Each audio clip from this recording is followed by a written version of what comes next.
Bom dia, boa tarde, boa noite, amigos, colegas, povo da minha amada Porto Alegre.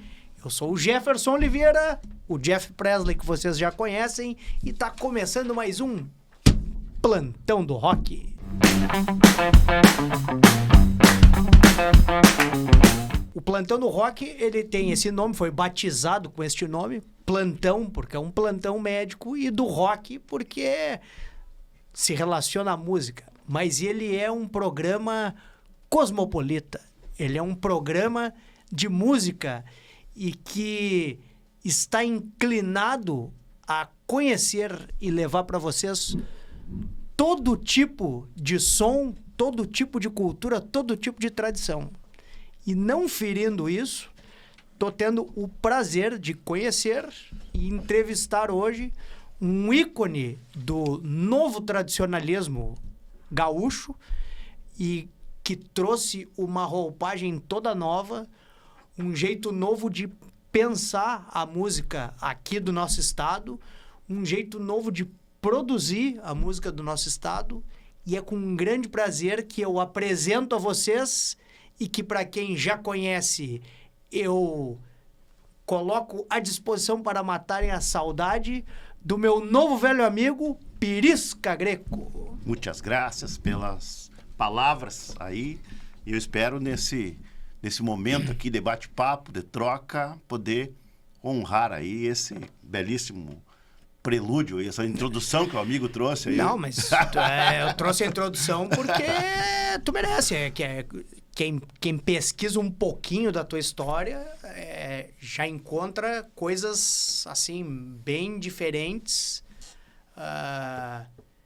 coisas bem que denotam uma personalidade de alguém que é resiliente, de alguém que não se deixa intimidar pela palavra não. Exatamente. Tem música, tem poemas nossos que falam justamente isso. Para mim, nunca existiu a dita palavra não. Então, apesar de vir de família de músicos, né, meus tios começaram o movimento da Califórnia da canção lá em 71, o ano que eu nasci. Os tios que eu digo, Julinho Machado, Cecilinha Machado, vieram a ganhar aquela primeira Califórnia ali com Reflexão. O tio Julinho também é autor do Guri, das roupas velhas do pai. Então, esse movimento tem 50 anos, há 25 eu pertenço a esse movimento, ajudo a escrever.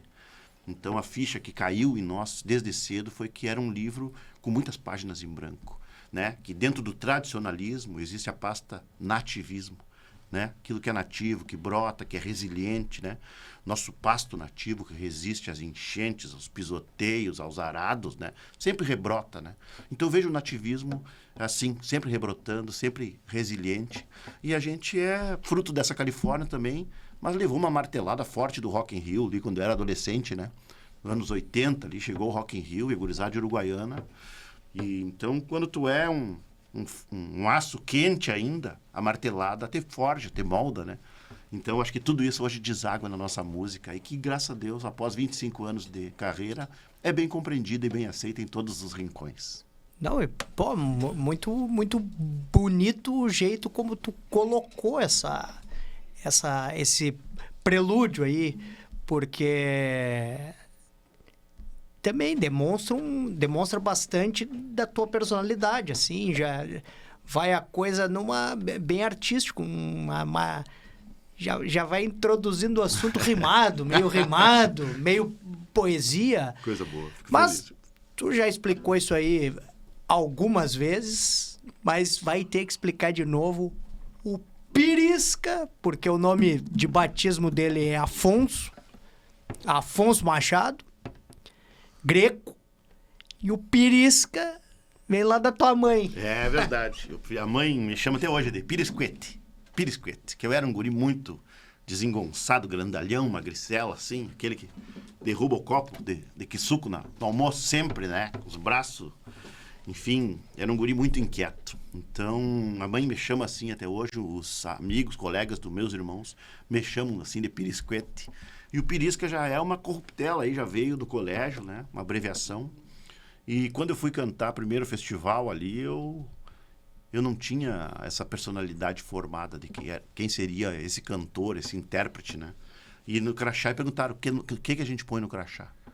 E aí eu consultei minha banda na época, gurizada. Tchê, Pirisca, não tem, vou colocar Afonso, certo, né? Ninguém nunca me chamou assim, né? Sua mãe braba, né? Me chama de Afonso. Mas, graças a Deus, não tem embravecido, não tenho dado motivo para ela ficar braba comigo. Então, eu sigo o pirisquete da mãe. Então, é uma coisa do espiriquetado, do pispirica, daquela coisa da espoleta, né? Eu disse num disco que pirisca vem do greco e quer dizer ave rara com ganas de voar cada vez mais alto. E descobri depois na internet que pirisca é a bituca do cigarro em Portugal. Chamam a pirisca do cigarro. Então, de uma certa forma, eu sou tocaio do Milton Nascimento, que é bituca, em algum lugar do planeta. E, bom, tinha tia envolvidos, muito envolvidos na questão da música, mas e o pai e a mãe? Cara, a mãe totalmente também, né? Porque vem dessa vertente aí do Fagundes, do Machado, né? A mãe ali é prima do Nico, do Darcy, daqueles caras ali. Prima de pai e de mãe, assim, primo e irmão mesmo. Então, a veia da nossa família e o costume era o sarau, os encontros de família eram regados à música.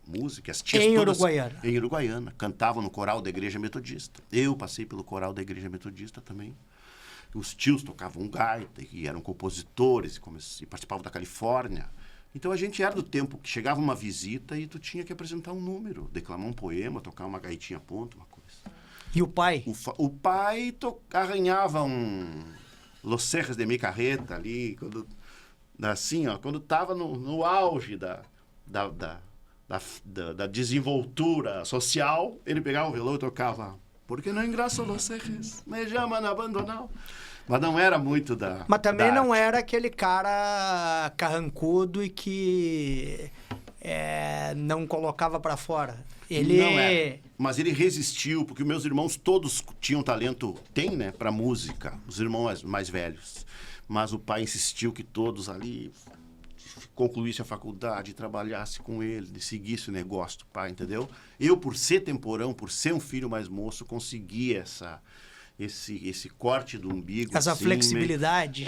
Peguei um pai mais estabelecido socialmente, financeiramente, já me possibilitou vir estudar aqui em São Léo, uma arquitetura, um troço, onde eu realmente virei músico, conhecia o bar, tocar na noite, ganhar um cachê com a guitarra. Isso foi deslumbrante, né? Mas isso eu acho que é um outro capítulo. O pai comigo foi muito generoso, gentil, ele disse, vai lá e seja o melhor, né? Eu não vou poder financiar teus sonhos, né? Até porque eu já era adulto, já quase pai de família ali já. Ele disse, vai e seja o melhor. Depois, passado muitos anos, já no fim da vida, meu pai me disse assim, vai e seja feliz, disse ele. E a diferença de idade entre vocês dois? O pai e eu? O pai, cara, era de 37 e eu sou de 71. Então são 40... não dá 40, porque seria 74, então 74 menos 3, 37 anos. 37 anos. É mais ou menos a diferença minha pro meu filho, então Pois também não peguei era o pai tão... maduro já, entendeu? Meus irmãos já pegaram o pai lá na lavoura, lá, que cuidava do troço. O negócio dele era agricultura. A origem dele é a lavoura de arroz. Passou por todos os processos. E né? vocês moravam na campanha ou na cidade uruguaiana? Meus irmãos moraram na campanha. Eu já morei na cidade. Sempre na cidade? Eu morei sempre na cidade. Sempre na cidade. Mas passamos por esse processo depois da lavoura, né? De trabalhar com o pai, de dar continuidade no negócio, desde da planta até a venda lá em São Paulo, lá do arrozinho empacotado. Sim. Então passamos todos por isso. E aí, como é que surge o negócio assim? Tu tem recordação do momento em que a música bateu no guri? Porque eu imagino assim que criança e tal, brinca de carrinho, brinca de cavalinho de pau, brinca, não sei, né? A gente ainda pegou um pouco da brincadeira de rua e Certo. tal. Mas qual foi o momento em que, não sei se tu tem essa recordação, ou de que tu cantou, ou de que alguém cantou, ou de que tu ouviu alguma coisa, ou tu ouviu algum instrumento e aquilo ali te... Pá! Isso aqui é uma coisa importante na minha vida. Tu tem essa recordação? Eu não tenho esse momento, assim, um momento único, assim, como um raio, né? Como uma bênção, né? Que cairia num momento, porque isso me acompanha de berço. É a cantiga da mãe. Os irmãos mais velhos já faziam aula de violão, então eu engatinhava e tirava o professor de violão ali. E tinha um violão em cima da cama, tinha uma gaitinha do avô. Então ali com 5 anos eu já tocava um violãozinho e uma gaita. Então não tenho a memória sem música, né? Toda ela foi musical. E aí a infância, o tio Julinho Machado nos levava para acampar no Cerro do Jaral. Vamos cantar, gurizada. Ele estava compondo o guri ali, vamos mostrar música nova. Fazia os sobrinhos todos, cada um cantar um pedaço. Eu já levava a gaitinha, já começava a fazer um barulho. Então não... E o pessoal participava, não se acanhava. Não, isso era uma coisa muito natural para nós, assim, era um troço... Eu fiquei mais tímido depois da adolescência, assim, no começo da fase adulta, eu fiquei mais tímido, assim, não acreditava muito que viria a ser um cantor, tinha facilidade com a guitarra, com a gaita, tinha tocado minhas gaitas pelo CTG, já dançado no CTG, as invernadas, desde pequeno. Pois é, mas com a família profissional na área... Sim. Tu chegou a ter convicção de que tu não ia seguir, eu não digo nem a carreira artística, Sim. mas a carreira musical, de eventualmente ser produtor, tu te imaginava assim, fora da música, fora do meio artístico? Mesmo que fosse na parte, como é que eu vou te dizer, mais objetiva do meio Sim. artístico, menos lúdica e mais objetiva. Sim. Sei lá, de produzir, de isso, ou de ter coisa de equipamento, enfim, tem tantas áreas do meio musical para o cara exercer, umas um pouco mais pragmáticas e outras menos pragmáticas. Cara, isso é difícil decidir quando tu é moço, né? Depende do teu pai. Tu acha que tu é preparado para seguir o negócio do pai, assim, entendeu? Então... Mas quando era tu contigo no... O que eu quero ser quando crescer? Cara, eu achei que eu ia ser um arrozeiro que ia ter um estúdio em casa, um piano, uma bateria, um troço. Que ia ser o teu... Um hobby. Um hobby mais... provavelmente. Um pouco mais... Vou usar a palavra forte, mas mais intenso. Um hobby mais profissional. É um hobby, não tinha esse anseio profissional de ser capa de disco, de ser compositor, coisa. Eu tinha facilidade com a música, sempre gostei de ouvir música, de ter os instrumentos, de dar uma fomeada um pouco na bateria, um pouquinho no baixo, guitarra. Mas eu não tinha essa convicção que seria um músico. Achei que eu ia morar em Uruguaiana, numa casa bem grande, com um estúdio ali logo após a piscina, ia ter um estúdio com um piano e uma bateria. E o teu primeiro instrumento foi violão? Meu primeiro instrumento foi a gaita de botão, a gaita ponto. Gaitinha de botão, primeiro instrumento que eu consegui tocar uma música assim, e foi uma surpresa assim. Era o meu irmão Mauro que tocava gaita, meu irmão do meio ali, dos 3 mais velhos, ele era do meio, é o do meio, né?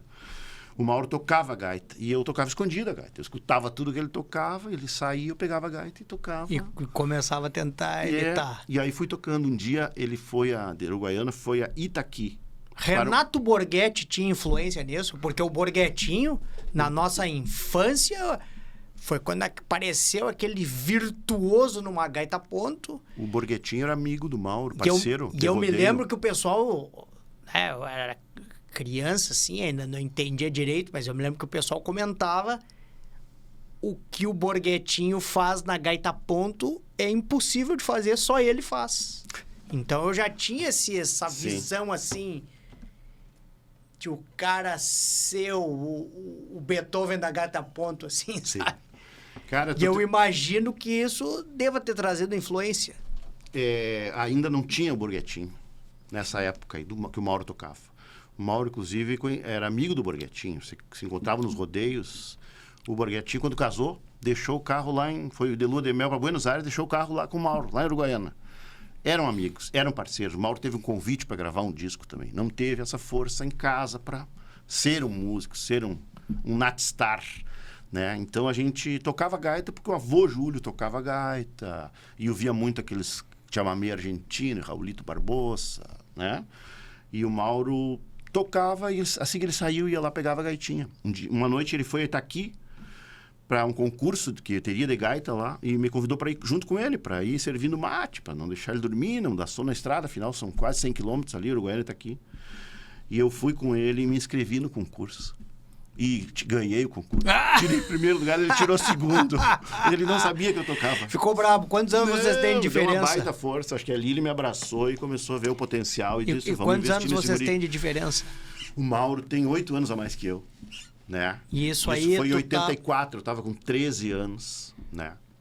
E ele com 21 ali, né? Eu nem dirigia, né? Eu fui ali para servir o mate, para não deixar ele ficar com sono na volta, não ir sozinho mesmo. E tirei primeiro e ele tirou segundo lugar. Ele não sabia que eu tocava. E ali nós... E quando tu volta para casa... Volto com dinheiro, cara. Com envelope com dinheiro, cara. Mas e deu um estalo na tua família, assim, de... Tem um talento aqui, tem um cara diferente aqui, ou a família já tinha se dado conta disso? Cara, eu acho que tudo era muito levado, assim, amadoristicamente, assim. Não se pensava que vai ser artista, vai...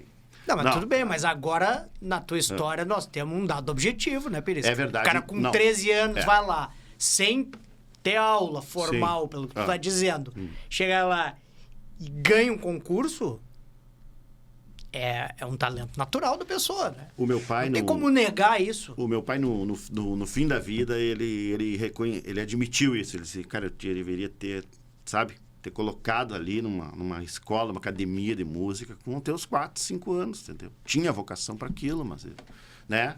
Mas era uma coisa meio marginalizada ainda, ser músico, né? Enfim, nossa família ali, os tios que eram do ofício também, eram coisas efêmeras. Uma Califórnia, né? Ganha uma Califórnia e não figura nas outras 12, né? Então é uma coisa difícil. Então, foi uma coisa que foi conquistada, assim, ao longo do tempo. Foi caindo a ficha. Eu digo, vamos... O tio Julinho Machado dizia, quer ser músico? Seja. Pois seja. Era quem incentivava, sabe? E nessa época, tu já fazia alguma composição escondida? Já pensava nisso? Cara, já saiu uma musiquinha que tu mostrou? Pensava nisso, cara. Fazia coisas assim, quando vieram os primeiros namoros, assim, os primeiros fim de namoro, é uma coisa incrível, né, para inspiração. Né? A fossa... É incrível, ensina o poeta, né? Então, sim, já desde a adolescência, assim, já compunha umas coisas, assim, que tenho anotado até hoje aí. E, enfim, ideias que me vêm à mente, me revisitam de vez em quando, outras foram aproveitadas ao longo do tempo, em outras músicas. Sai alguma coisinha assim, desse recorte do Pirisca de 13, 14 anos, 15? Sai, tinha um tema já com o tio Julinho que eu fazia, entendeu?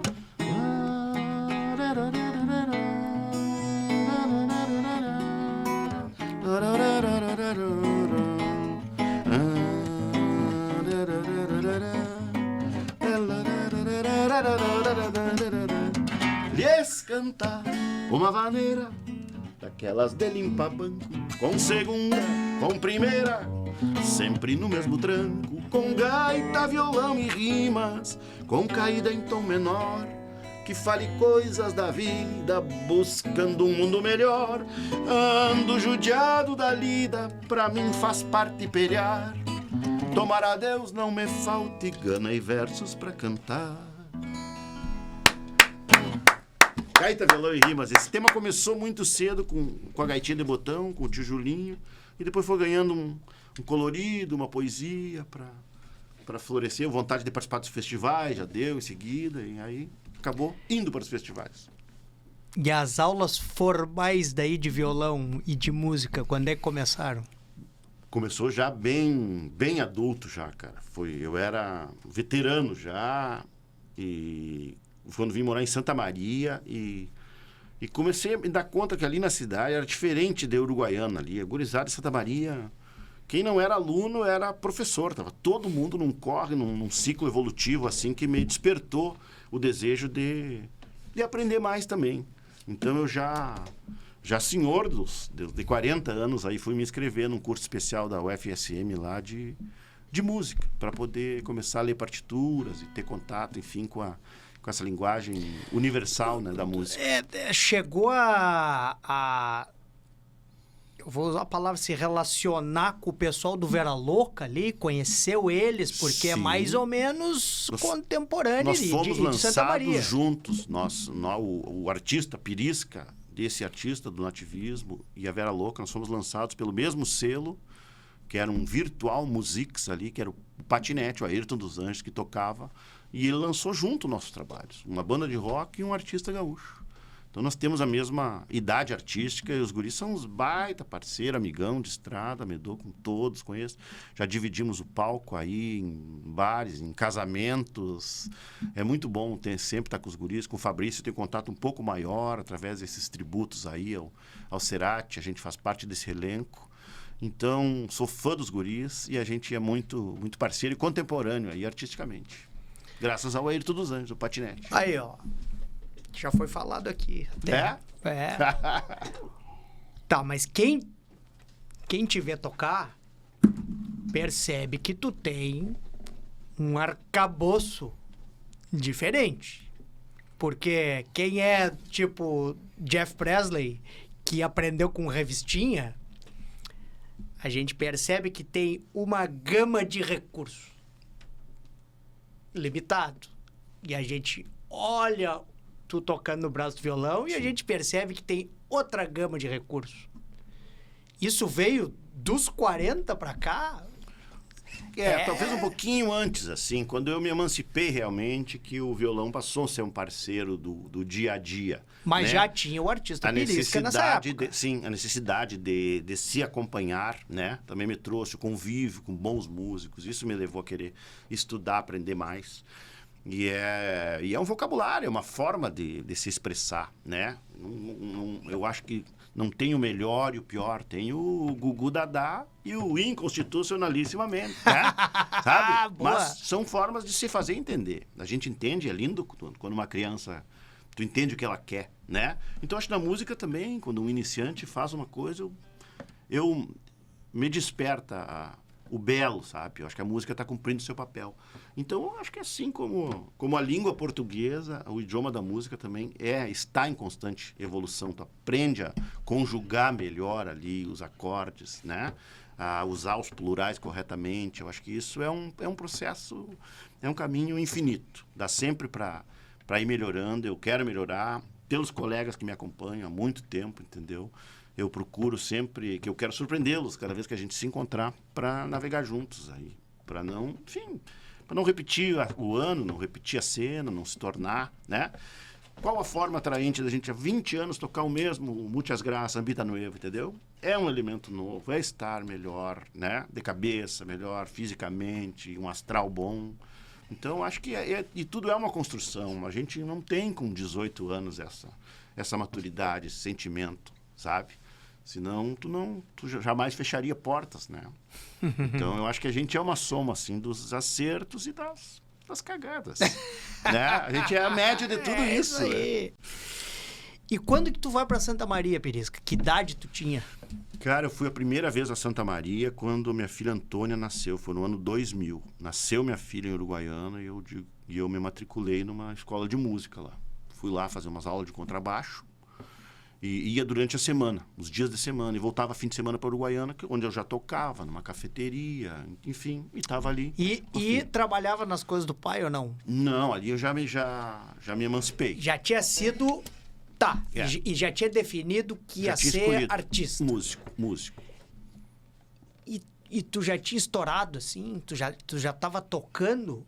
Cara, eu trabalhava assim, teu trabalho já tinha começado a sedimentar, já tinha saído, sei lá, nos meios de divulgação da época, rádio e coisa. Eu trabalhava na rádio, cara. Eu tinha um programa diário numa filial da Atlântida, uma afiliada da Rede Atlântida, que era a nossa velha rádio Pampiana FM, lá do querido Paulo Santana. Ela foi Atlântida uma época. época. E eu tinha um programa diário lá. Isso de nativismo? Em 99. Ou de disque jockey? Cara, o meu programa chamava Cotonete. Era para limpar os ouvidos. E eu queria tocar de tudo. Eu queria tocar Califórnia, eu queria tocar o Djavan, eu queria tocar o João Bosco, coisa. E aí eu encontrava muita resistência, porque até por ser afiliada, chegava um fax todo dia e, recomendando, né, o que a gente deveria tocar. E eu queria misturar as Califórnia lá com Pat Metheny. Claro. Então, volta e meia, tomava os puxão de orelha. Mas eu também fazia parte da rádio. Eu tocava o som meu, fiz uma versão da Vida Cigana, que a gente conhecia através da TT Espindo, ainda de uma novela da Band dos anos 80. Então, eu fazia uma versão que tocava, uma versão reggaezinho, assim, reggae gaúcho. Então, dá uma palhinha pra nós, pra agradar, cacar o papelzinho aqui. Meu amor, não fique triste. Saudade existe pra quem sabe ter. Minha vida cigana me afastou de você. Por algum tempo eu vou ter que viver por aí, longe de você, longe dos seus carinhos. E aí vai embora. Isso aí, uma época, pertenceu à aldeia lá. E nos dava trabalho, a gente ia tocar no barzinho, na boate. Vinha um show de fora, nós abríamos o show, veio Humberto Gessinger, vamos abrir o show do Humberto Gessinger. Então, acho que tudo isso ajudou. E já era um anseio artístico, eu era um artista recém-plantado, né? Cuidando ali da sementinha e, enfim, com essa gana de florescer, de firmar bem a raiz. E o primeiro disco pra valer vem quando? O primeiro disco pra valer vem em 2001. Eu gravo um disco com canções que não... Eu queria muito participar da Califórnia da canção e não conseguia.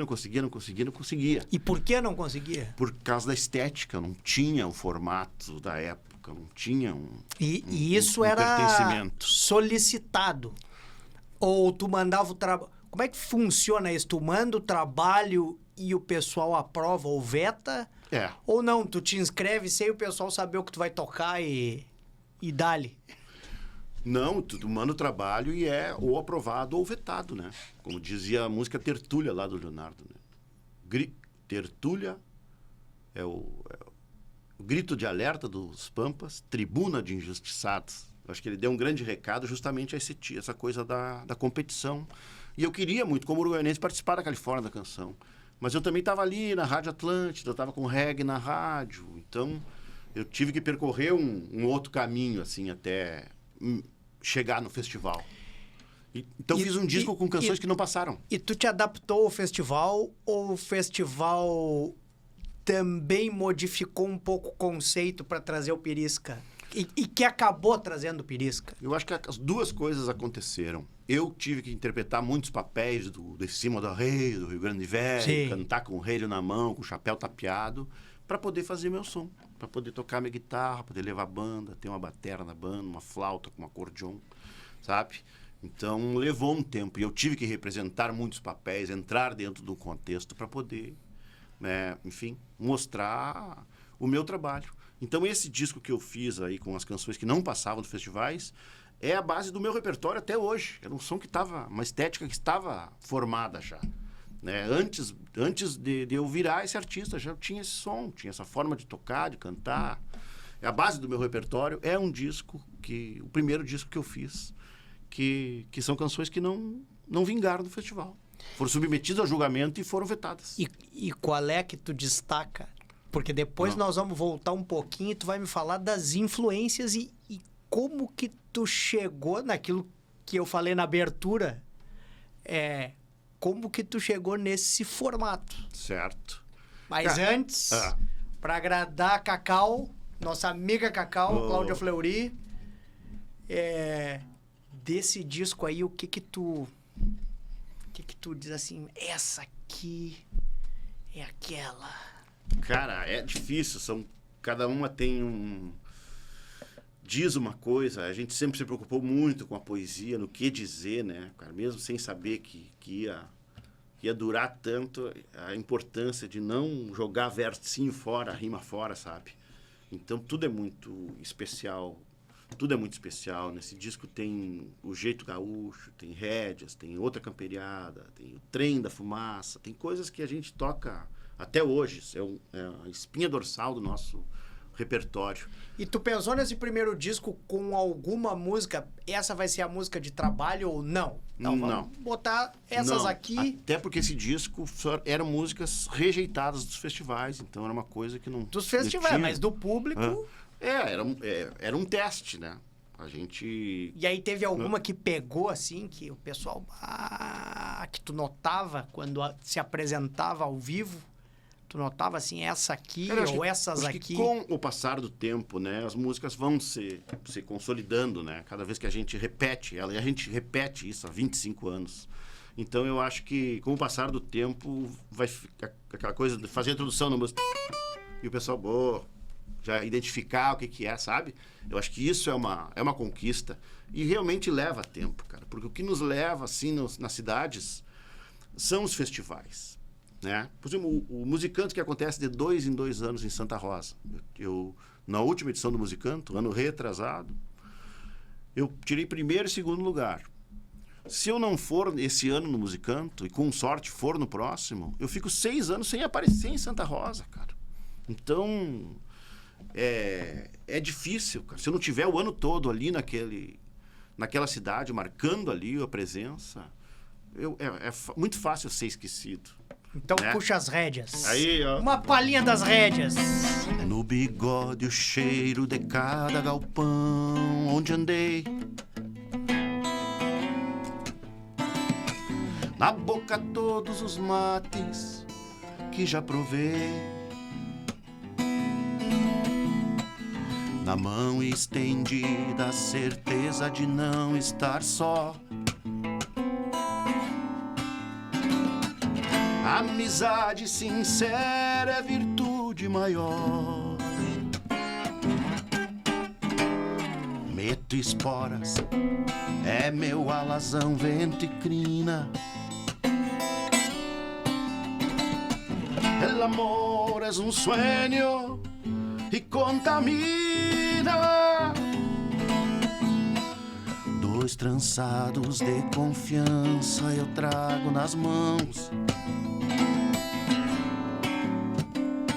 rédeas de um pingo que levo galpão a galpão. Juntos ao mesmo fogo de chão, mesma ilusão, dança de prenda que a labareda lembra. Meu alazão, asas coração, voa no céu desse meu chão, em cada canto do mundo, um galpão.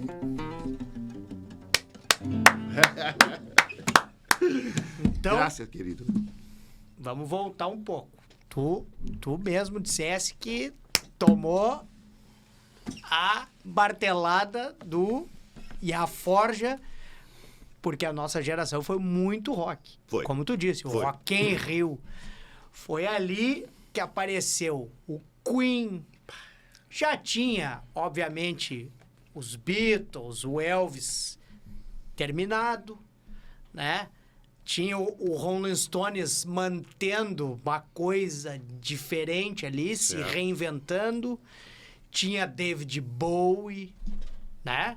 Tinha todo o heavy metal aparecendo, o Kiss. Certo. Tinha um rock progressivo ali, do Yes, ali, do... E como é que isso... E aqui no Brasil tinha o rock brasileiro... Estou falando da Blitz, estou falando do Traje Rigor, Paralamas, tarará, mas também ainda tinha muito a MPB. Muito MPB. Muito MPB. Tu até falou no nome, na TT Espíndola. A gente ainda pegou os festivais. Sim. E como é que isso se processa na cabeça de um guri que está em Uruguaiana? Sim. Ou seja, na fronteira ali, com outros países, sofre aquela influência das milongas. Sim. e tem essa salada na cabeça e é musical, é uma esponja. Sim. Cara, a gente ouvia muito em casa essas coisas, esses Queen aí, os Gênesis, me lembro, Supertramp, Yes, uma banda que eu me lembro, mas muito Brasil, muito Maria Bethânia, Gal Costa. São coisas que eu escuto até hoje, que eu escutei na infância. Então, escutar hoje um LP da Bethânia é voltar para o pátio de casa, sabe? É uma memória afetiva, assim, um gatilho maravilhoso. Eu escuto hoje com minha filha em casa. Vamos escutar a Bethânia. Vamos, vinil da Bethânia. É muito forte isso. Então, eu acho que esse pertencimento veio também à medida. A gente que está na fronteira, talvez tu não tenha tanto esse anseio de ser estrangeiro, né? Tu te enxerga mais brasileiro um pouco. Então eu sempre busquei assim uma identidade tocando, com respeito ao chamamé, que é uma coisa bem litúrgica assim, a coisa que é de uma província ali de Corrientes, que é vizinha nossa, tá entre os rios ali, Uruguai e Paraná. A gente está de um lado desse rio, mas está com todo o Brasilzão aqui, né? Esse pertencimento. Então, eu acho que isso, para quem está na fronteira, há um anseio de querer ser brasileiro. E a Califórnia nos dava também uma liberdade através das linhas, né? A Califórnia, eu acho que cada vez que surgia lá um compositor, um Jerônimo Jardim, um Marinho Barbará, ela foi criando a linha de projeção folclórica, a linha de manifestação rio-grandense, a linha livre, né? Para abrigar tudo, para não excluir os artistas, né? Então, e o Carnaval de Uruguaiana também nos dá um balanço diferente e uma legitimidade, porque é um movimento que foi construído pelos fuzileiros navais que vieram do Rio de Janeiro, vieram da Bahia e começaram a desfilar, hein? Quando chegava o Carnaval. E ali cruzaram ali com o pessoal da fronteira e que se criou uma geração de gente bamba e milongueira.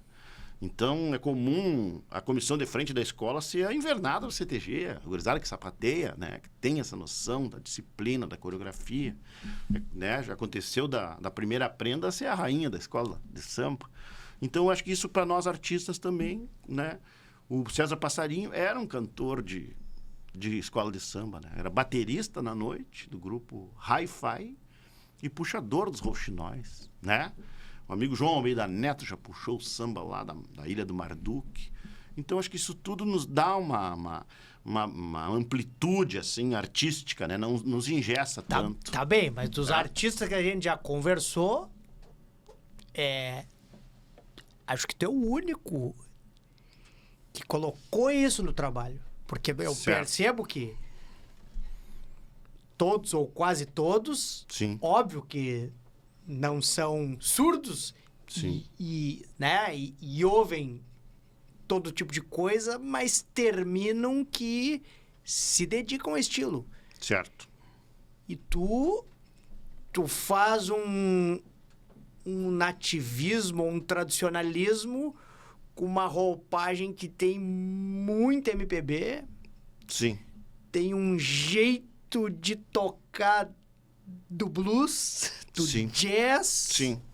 Ali na divisão do baixo com as outras cordas. E a vocalização, né? A voz, tu não coloca como sim, nós falamos, num João de Almeida, nos caras desse tipo. Sim. Aquele, né? Tu te dá essa liberdade de ir por ali por um João Bosco, por um Ivan Lins. Certo. Então, isso é muito diferente. Eu cada vez procuro encontrar em Uruguaiana, ali na minha raiz, do meu berço, a minha forma de tocar. A velocidade do som, a forma de cantar. Eu acho que essa coisa... O blues também veio da lavoura. O blues também é essa coisa da pergunta e da resposta. Então, eu sou filho de imigrantes italianos, né? Com relação com a lavoura. Então, eu procuro muito reforçar o argumento da minha levada como um compasso taipeiro. Não é o gaúcho que a cavalo pechando o touro. É um gaúcho com a mão na terra, um gaúcho com arado, com aço, sabe? É o trator, é o motor, sabe? Essa sede de evolução, esse cara que acredita, que planta e sabe? E ora e sabe que vai colher. Então eu procuro cada vez mais argumentar, reforçar o argumento do meu canto na topografia de Uruguaiana, né? Junto a mi casa hay un río, é o Rio Uruguai passando, que lleva todo el dolor, como manos de un amigo, caricia llena de amor. Una zambita nueva que marca el compaso taipero. Una zambita que lleva el amor al mundo inteiro. Aí, ó, puxou a escala de Mi menor do final. Bom. E aí, no, como é que vai dizer que não quer, que vai dizer que não pode? Mas no barzinho, lá no início, tu tocava de tudo? Cara, ou tu já tentava implantar o teu estilo? Eu misturava, cara. Eu tocava. Quantas vezes tu ouviu o Toca Raul? Fala aí. Nosso rock era. A lua é um tiro ao alvo e as estrelas bala e bala. E a gaitinha ponto muitas vezes salvou o show. Às vezes tu tava ali no estátuas e tava chatinho o show. Pegava a gaita, fazia um milonga para as missões e tudo florescia, né? Tudo voltava a ficar bom. Então, nunca consegui me desassociar. Mas o cara do Toca Raul, aí tu fazia o quê? Tu dizia, tocava... Que mistérios trago no peito. O Raul Evangler, né? O calo de sangue, né? Velho Rio Grande. Eu já tenho uma saída para esse pedido já. Não, deixa eu confidenciar para vocês. Todo o músico, assim... que não tem a expressão do Pirisca, o músico que tá começando e que tá tocando em barzinho, ou que ele tem aquela bandinha que faz barzinho, ou faz um casamento, ou faz um 15 anos, ele sempre pensa, e o cara aquele que disser Toca Raul? Sempre pinta, né? Aí ele se prepara para um Toca Raul. Sempre pinta. E quando é que daí o Pirisca... encilha o bicho? Quando é que ele passa o redomão e diz, saiu, agora nasceu, agora é o Pirisca? No meu primeiro festival, cara. Foi a Foi Coxilha. com o truco ou não foi com o truco ainda? Foi um pouquinho antes do truco ali. Então vamos deixar o truco pro fim, só pra eles ficarem no gostinho esperando. Foi um pouquinho antes, cara. Eu digo que em 99, quando fui cantar o primeiro festival, que foi na Coxilha Nativista, né? Final de julho. Eu saí da Rádio Atlântida direto a Cruz Alta para ir cantar na Coxilha. Pela primeira vez, um festival, e aquilo me tocou de uma forma assim. Eu cheguei lá, tava no camarim, tava o Vitor Hugo ali, o Ivo Fraga, os cantores todos aqueles da Califórnia consagrados. O jurado era o Leopoldo Racê, tava o Luiz Carlos Borges no camarim ali, começando o Marenco, Joca Martins. O Joca foi muito gentil. Pô, teu primeiro festival, pô, parabéns, que voz bonita, que levada diferente. E a minha música era uma vaneira estilo. Tá lá no disco, entre parênteses lá. Vaneira estilo. Mas houve um interesse da Coxilha em me promover naquele momento, em colocar naquele mosaico, sabe? Que eu acho que é necessário. Eu acho que quanto mais a espontaneidade for contemplada, mais a nossa colcha de retalho vai ser multicolorida, entendeu? Às vezes, com o julgamento, com tudo sendo muito parecido, a nossa colcha de retalho vira um xergão, tudo da mesma lã. Então perde um pouco a graça, né? Não deixa de ser atraente, né? A mais gente. Então fui acolhido pela Coxilha e ali eu digo, cara, estava cantando para 4, 5 mil pessoas, um ginásio cheio, as pessoas lendo a letra. Eu saí do palco, tinha 4, 5 rádios ali para me entrevistar. E aí, primeiro festival, como é que é? Vem da onde isso aqui? Então isso para mim foi revolucionário, porque até então eu tocava em barzinho, tocava 3 horas no barzinho, música dos outros, entendeu? Para o pessoal conversar. E ali ver uma plateia atenta para um trabalho autoral, eu virei a chave, cara.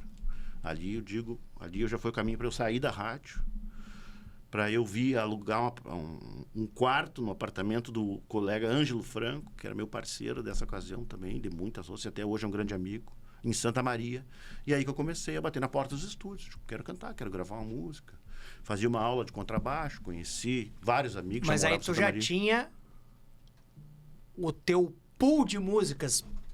Caso tu gravasse o primeiro disco, tu já tinha essas composições? Eu queria fazer um disco eu já achava que tinha. Mas um produtor, um amigo, dizia assim, ó... Ou pelo menos uma demo, Mas como se qual falava. é o teu sucesso, Perisca? Qual é o teu hit? Com o que tu vai... Vai gravar um disco com o quê? Com o guri, que é dos teus tios? Então, isso, sabe? Então, eu precisava me firmar, precisava emplacar alguma música no festival. Enquanto isso, eu comecei a premiar. Voltei na Coxilha, tirei segundo. Voltei na Coxilha, tirei primeiro. E aí, tava, né? A música do primeiro foi qual? O que tirou primeiro? O primeiro foi De Cima do Arreio, do Erlon Pérez. Então... Tava de chapéu, tapeado e reira, não, vamos dizer assim. Eu ando na estrada cansando o cavalo, botando sentido nas coisas que vejo. De cima do arreio campei o meu rumo e aos poucos me aprumo por sobre os pelegos. Um trago de canha, um mate cevado, um sonho a lo largo no sul do país. Campeando um sorriso além da saudade, aprendo as verdades da vida que eu quis. Eu sinto que a estrada me ensina aos pouquinhos e sigo sozinho, sem medo de ir. Vencendo distâncias, cruzando fronteiras, encontro nas ânsias razões pra seguir. Eu trago a esperança estampada na cara e guardo as lembranças das coisas que fiz. Com raça e coragem eu topo a parada e aguento o repuxo firmando a raiz. Tristeza gaúcha que eu trago no peito, trançando essa história com fibra e com jeito de quem sabe bem levantar quando cai. A estrada é comprida e andar vale a pena, pois quem busca sonhos de alma serena, tocando pra frente sabe aonde vai. Erlon Pérez, um saludo ao grande poeta. E aí o pessoal começou a te ligar e dizer: Perisca, show aqui, Perisca, show aqui, Perisca. Como é que ficou a tua agenda depois disso? Cara, eu acho que a coisa começou a brotar, né? Começou a brotar aquela planta nova, um artista novo, uma voz arejada. Comecei a firmar essas parcerias com o Erlon também, vieram muitos prêmios de primeiro lugar. Outros de intérprete. Foi uma afirmação mesmo, cara. Né? Enfim, e um compromisso de cada vez ter mais força, né? Para fazer bons combates, né? É sempre um meio competitivo dos festivais, né? Então, acho que isso foi se criando ali um artista que ouviu aquele conselho do pai: vai lá e seja o melhor. Então, carreguei aquilo comigo e procurava sempre dar o máximo e tive a sorte de vencer 3 Coxilhas de lá para cá, nesses 25 anos. Também 3 Califórnias, também 3 Musicantos, né? Que são festivais de muita importância para o nosso movimento, né? Dos festivais. E aí uma outra peculiaridade da tua vida, o Luiz Marenco, rapaz. E aí tu me vira assessor do Luiz Marenco. Um grande amigo, cara. E a gente aqui que está numa entidade política. Sim. E que tem contato com os colegas que estão no interior, o que a gente percebe é que a questão da política é mais forte no interior. Sim. Apesar de dizer, Porto Alegre, politizada, mas a questão de realmente discutir política no conceito real, de entender como é que a administração XYZ vai se comportar em relação à cidade, eu noto que tem um envolvimento muito maior dos colegas do interior com a política propriamente dita. E já tinha isso lá em Uruguaiana? Ou nessa época tu era mais periférico à política e se envolveu um pouco mais recentemente? Como é que foi isso? Não, eu sempre tive esse desejo aí de transformar, né? Sempre tive um pouco, desde guri, essa coisa ser o presidente da turma lá do colégio, né? Eu já no futebol, eu queria ser o goleiro, queria ser o camisa 1, queria me vestir diferente dos outros 10. Então, eu acho que isso me perseguiu, de ter a banda, ser o frontman da banda, guitarra e voz ali da banda. Eu concorri a vereador em Uruguaiana. Eu achei que pudesse transformar a minha aldeia lá, com ideias novas, coisa. Eu não tive êxito no pleito, mas, enfim, plantei uma semente em mim da transformação, né? Enfim, do exemplo. E o Marenco conheci na estrada, um colega que houve um reconhecimento, uma admiração mútua aí, né? O Marenco, enfim, acho que ele curtiu meu estilo ali, né? E tantos que vieram assim, tentando se fazer parecido com o Marenco, né? Cantando parecido, se vestindo parecido, né? Acho que ele viu em mim uma figura original e amiga, e a gente sempre foi muito parceiro, nossos encontros sempre foram muito frutíferos e alegres. E quando ele decidiu que concorreria a deputado, ele me sondou se eu poderia apoiá-lo, né? Uma assessoria criativa e coisa. E eu, sim, claro que sim, conta comigo, né? Aí a primeira vez que ele concorreu, ele não se elegeu. Acho que foi lá em 2014, se não me Mas engano. tu já tinha ideia de como funcionava a campanha, como é que era o trabalho de um assessor político? Porque não é fácil o trabalho de um assessor político, rapaz. Não é. O cara tem que se envolver em tudo quanto é pauta, o cara tem que saber qual é o projeto, aconselhar o teu assessorado. Olha, aqui eu acho que a gente vota assim, a opinião certo. É uma correria.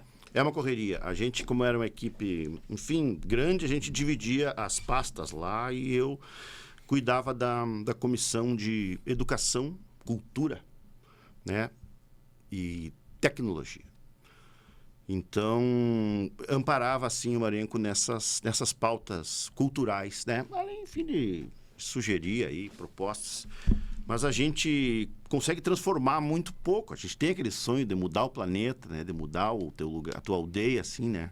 Mas, efetivamente, assim, ainda mais o assessor, né? Ele não resolve nada. Ele é um cara bom para estar nas rodas, né? Eu já tinha uma... ele não resolve, mas ele pifa o atacante, Não, rapaz. com certeza. Com certeza, ele é um cara que tá pelos galpões, aí pelos rincões, né? E coletando informação e ouvindo as pessoas. Enfim, até no meio de uma discussão, né? Não pense você que está em casa, mesmo nós aqui do sindicato, que, como eu disse, é um órgão político, quando a gente vai entrar em contato com um político, com um deputado, com o próprio vereador, a gente vai no assessor do cara primeiro, a gente não vai no... mesmo tendo o telefone, mesmo sendo o doutor Tiago aqui, que é muito nosso amigo e tal. Nosso amigo. Mas a gente não vai no Tiago, a gente vai no assessor do Tiago. Certo. Então, a importância do assessor Sem dúvida. é fundamental. Sem dúvida. Cara, foi uma época maravilhosa, né? Me trouxe a Porto Alegre, foi, enfim, poder estar mais perto também desse amigo aí, desse ser de luz aí, que é o Marenco, né? Que eu tenho muita admiração, a nossa amizade só se fortaleceu. Mas, enfim, cumprido o primeiro mandato e ele reeleito, eu pedi a permissão para exercer a minha vocação, que eu acho que é de estar tocando, de estar, enfim, dando dignidade ao meu dom, né? De tocar, cantar, de compor, de estar aí. Eu acho que a arte, ela é uma coisa que também não pode estar atrelada a uma condição, a uma condição política. A arte tem que ser livre, a arte tem que se manifestar como a natureza, né? Tem que viajar no bico do passarinho, tem que brotar do meio do paralelepípedo. Então, eu aprendi a acordar, agradecer, né? E ser criativo, exercer a minha função de ser criativo. Viver esse paradigma da abundância que a natureza vive, né? Cada vez que eu vou para a Uruguaiana, vejo a BR-290, aquele verde, sabe? Aqueles paredões se levantando. Então, sabe? Onde o homem não meteu a mão ali, a natureza não perde tempo em se multiplicar. E a arte, a criatividade, eu passei a tratá-la assim, né? Viver em abundância. Não posso condicionar a uma gestão, uma posição política, uma coisa a meu toque, o meu ser criativo. Então, encontrei assim uma maneira tranquila de viver e fazendo o que acho que vim para fazer. Bom, Pirisca, se a gente bota Pirisca Greco no Spotify, a primeira música que aparece é a do Truco. Mas eu vou deixar do Truco pro final. Boa. Eu queria saber no que tu tá trabalhando agora, assim, se tu tem alguma novidade, se tu tem... E principalmente qual é... Se tu já tem formatado e sabe de cabeça qual é a tua agenda para os próximos meses aí. Para os próximos 3 meses do ano. Certo. Eu tenho... Este mês, no final desse mês, agora de outubro, que se inicia hoje, eu vou estar estrelando aí uma ópera que vai falar da vida de Jaime Caetano Brown. E eu vou interpretar o Jaime Caetano Brown. Né? A composição aí do Wagner Cunha. E ele me chamou, nos conhecemos, ele confiou a mim aí o papel. E eu vou passar este mês me dedicando e procurando evoluir nesse aspecto cênico aí, na postura cênica, do cantar sem o microfone, né? Além de, enfim, de estar decorando composições novas. Serão 2 noites de ópera, 25 e 26 de outubro agora, no Teatro Simões Lopes Neto. Ali, né? Embaixo de São Pedro. Ali. Isso aí, tem os textos do Jaime aí, compilados aí pelo jornalista Renato Mendonça. A cuia é dele? A cuia, Seio Moreno, que passa de mão em mão, traduz meu chimarrão, toda a especialidade da gente. Eu acho que isso é Glauco Saraiva, eu acho João da Cunha Vargas, eu acho que não é do Jaime. Beijo, como é que é? Beijo? Amargo doce que eu sorvo, num beijo em lábios de prata. Tens o perfume da mata, molhada pelo sereno. E a cuia, seio moreno, que passa de mão em mão, traduz no meu chimarrão, na sua simplicidade, a velha hospitalidade da gente do meu rincão. Vocês acham que eu só entendo de rock? Cara, então isso é uma coisa contundente que está acontecendo nesse ano, né? Que vai me fazer não repetir o ano, né? Só fazendo shows aí, cantando em festivais. Eu cantei agora nos 40 anos da orquestra do Teatro São Pedro. Participei aí, a convite do maestro Evandro Maté. É uma primeira experiência também com orquestra para mim. Estarei aos finais de semana viajando, estou me preparando para o Musicanto em novembro. Vou lá cantar o Musicanto, defender o cinturão lá. E dezembro tem Califórnia. Dezembro eu vou a Jericoacoara, também Festival Choro de Jazz de Jericoacoara. Aí vai longe. Que é produzido aí por um gaúcho chamado Capucho, Antônio Ivan Capucho, de Palmeiras das Missões. Ele é produtor e ele organiza esse festival já há alguns anos. E eu estou indo com o Instrumental Picumã lá fazer uma apresentação. Isso está previsto esse ano. Eu estou chegando em São Paulo, desembarquei agora de São Paulo. Estava lá com meu amigo Esteban, que era baixista da banda Fresno. Sim. Meu parceiro, ele tem um estúdio em São Paulo lá. E a gente já foi gravar uma música nova, né? As guias do trabalho novo. E as porteiras estão abertas aí para alçar novos voos, né? Setembro foi um mês de bastante trabalho para nós aqui. É um mês farroupilha que a gente chama, né? Então, pude estar pertinho aí do Parque da Harmonia com a banda. E outros palcos. Estive no Grés com a Comparsa Elétrica, né? Além do Parque da Harmonia. Estrelei aqui um tributo a Aparício Silva Rilo, um show chamado Herança. Foi um pedido da família, que esse ano que marca 3 décadas da partida do Rilo aí. Estamos homenageando. Ele já havia gravado em 2013 um álbum chamado Vidro dos Olhos, com participação do Luiz Carlos Borges, cantando só Aparício Silva Rilo. E agora floresceu esse disco. Eu pude tocá-lo aí com o Rodrigo Maia, com o trio Paisanos também. Tivemos 2 noites no Sesc. E a gente aproveitou para fazer uma sessão de fotos, para gravar áudio e vídeo, tentar embalar bem esse produto aí, seguir viajando com ele no ano que vem. E, cara, é isso. Eu adoro o Rio Grande do Sul, adoro sair, mas adoro voltar também. Não me sinto muito seguro para voos pro resto do mundo. Aí tá tudo tão conturbado, né? Tem tanta gente brigando aí que eu me sinto seguro aqui.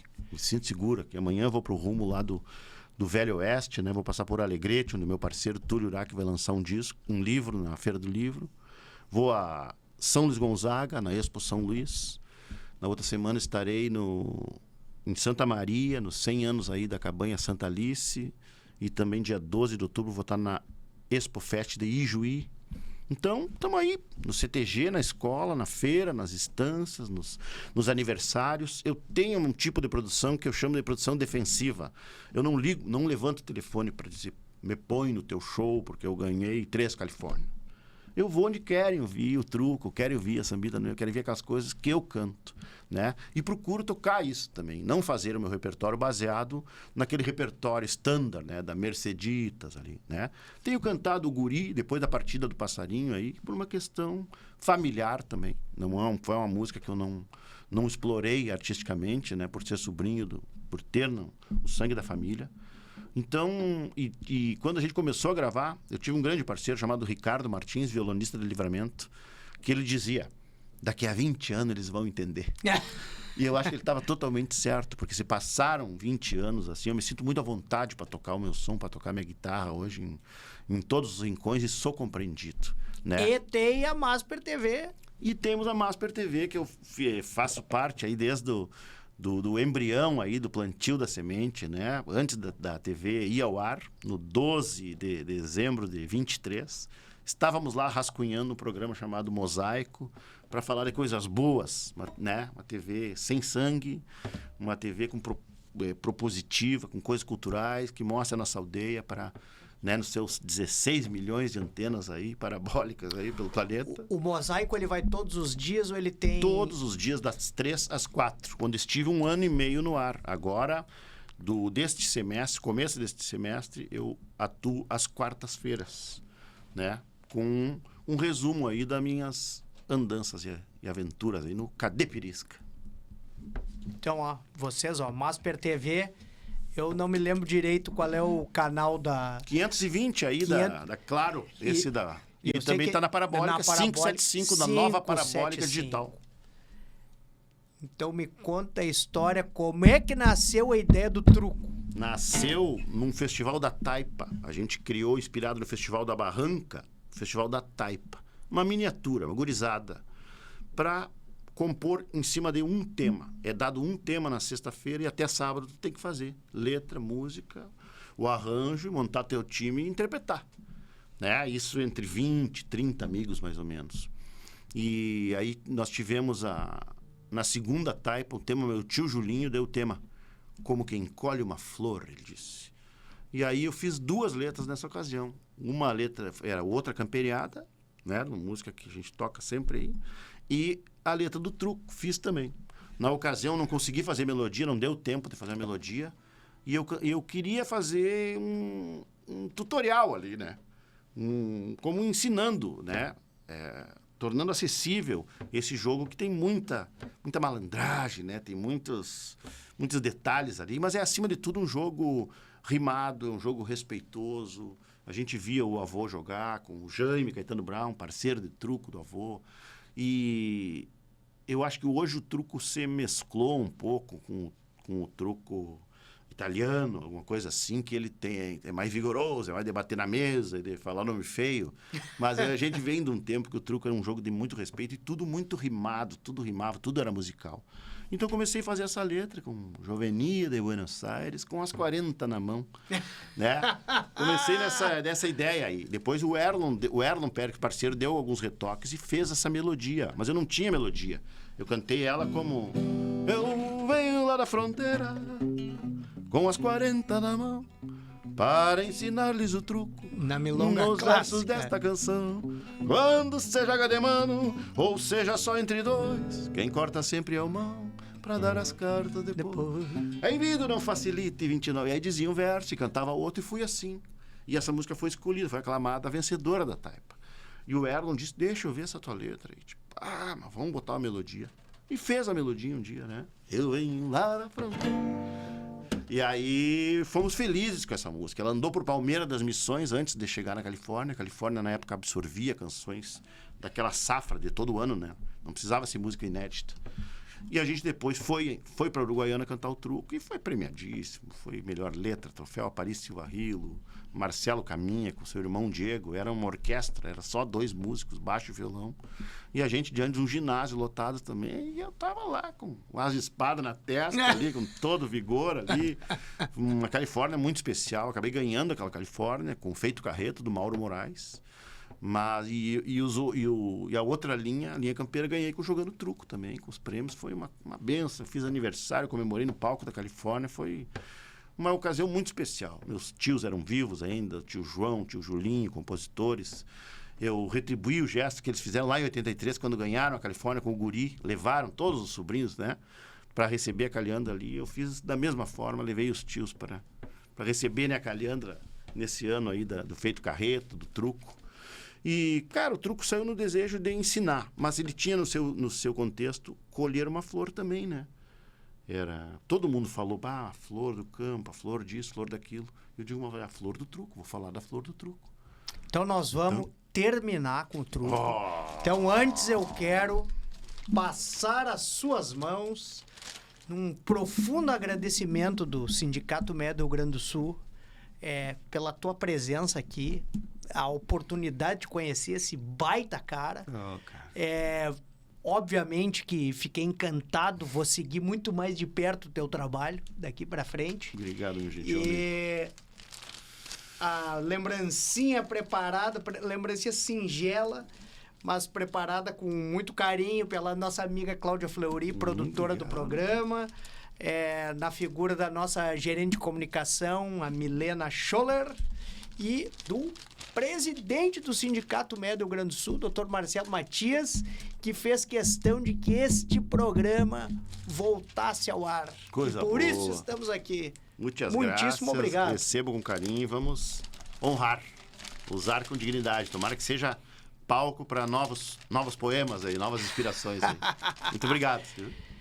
E o Pirisca vai encerrar ensinando vocês a jogar o truco, e eu me despeço aqui, convidando vocês para estarem aqui na semana que vem com mais um Plantão do Rock.